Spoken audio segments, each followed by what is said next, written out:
Good morning, everyone. So I'm just here to talk you briefly through our learning for this week.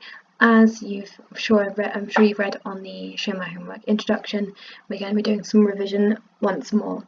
Now, I had planned to ask you to look at the revision for the whole of Churchill's role during the war, but I understand that's quite a lot of work for you to do, so we're going to break that down a little bit more.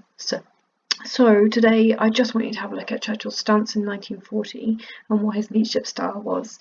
Now you've got this Word document that you can see on my screen on your Show My Homework. It's attached there for you, and you will also have a document that's disappeared. This one just here.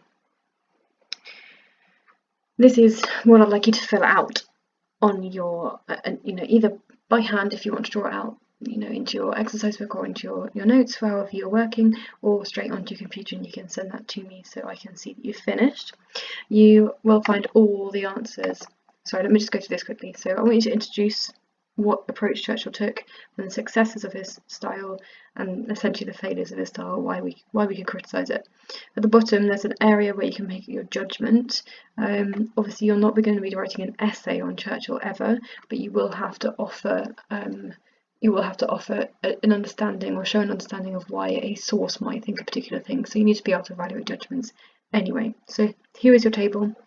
It's quite nice structure in terms of helping you think about how to write an essay, so use that to help you going forward for your other units too.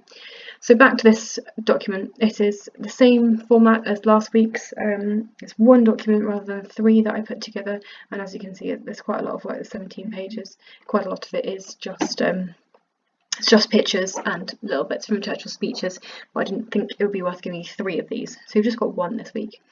So I'm just going to zip you through. Here you can see there's some key dates. I want to highlight just one here. Obviously you need to know these. You need to understand what happens at different points and what role Churchill's playing, but the one I've highlighted just here on the 3rd of July, I thought I'd draw your attention to a little bit more. Now we know that Churchill and de Gaulle, who was the French representative, who was supporting and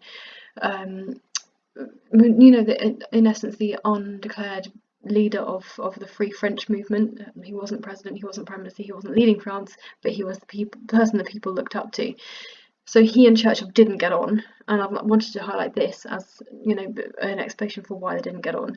So Churchill genuinely said we need to sink part of the French Navy so the Germans can't get their hands on it. At that point 1,300 French sailors were killed, and you can therefore start to understand why a French leader might not particularly want to work well with Churchill. So that gives that a little bit of context. Now all of this lesson, all of this revision is all about context, to give you that understanding for why somebody might say something critical of Churchill or complimentary of him. So all of this revision is designed to give you the context, which is vitally important to have in your source analysis. So read through this. This will all be on Show My Homework, so you can use it all. Obviously you can't read at the speed that I'm going through. I just want to highlight a couple of things for you. The next one is just a little bit further down. Andrew Roberts, historian who is quoted regularly in this, says Churchill's style of management was striking and peculiar, undoubtedly abrasive. Overall, in the long run, it did much more good than harm. Now he says, no matter how irritating, bullying and wearying people found Churchill at times, the negative reactions were in the end outweighed by the long-term positive one. Now we have together read a few sources from different people who worked with Churchill, and we'll look at them a little bit more in detail when we look at the relationship with his generals. But one stands out to me. I hope it does to you as well. Alan Brooke, who Churchill worked with. He was a chief of the army, so he was chief of the Imperial General Staff. He was the person who was top dog in the army.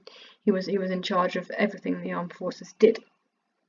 He and Churchill didn't get on particularly well, but one thing that so lots of the stuff we read from Alan Brooke says, how annoyed he was, how angry he was at Churchill, how fuming he was, and he says all sorts of things in his diaries which tell us how annoying people found Churchill, and how Churchill seemed to disregard everything that Alan Brooke wanted to say. However, Alan Brooke does say that Churchill did actually do a good job in the end, and actually through all Churchill's questioning, it made sure that the policies that the army brought in through were good ones, were ones that were successful, and were ones that actually reached a positive resolution. So I just wanted to give you a little bit of context of this bit as well, to help you understand why someone like Alan Brooke might say the things they do. So keep reading through. You'll find there's lots and lots of information about Dunkirk, really positive information, which is surprising given the losses. The British Expeditionary Force, who are highly trained force, who initially were sent to protect France and stop them from being invaded. The task force failed clearly. 68,000 were lost. Claude Nicholson tried to defend Calais. Essentially, he failed and died in captivity. So there's lots and lots of negatives here, but the message from this article that we're reading is very much a positive one. So keep scrolling through. You'll find out about the Battle for Britain, the context of which will help us for judging whether Churchill was right to bomb Germany, another unit we're going to come to later on. You'll find a lot more information about Churchill and his status, and you'll find a lot more here about his rivalry with Halifax. You can see tall Halifax there, nicknamed Holy Fox by some. You'll find a little bit more about his relationship with America, how the British really wanted the American support, but they weren't willing to do so. And finally, you have this the truce almost, the sending Halifax away so that he doesn't have any contact with Churchill. This is mostly because Halifax was a key defender of Chamberlain, who, remember from our last week's lesson, was keen on appeasement, very much the opposite of Churchill's policy.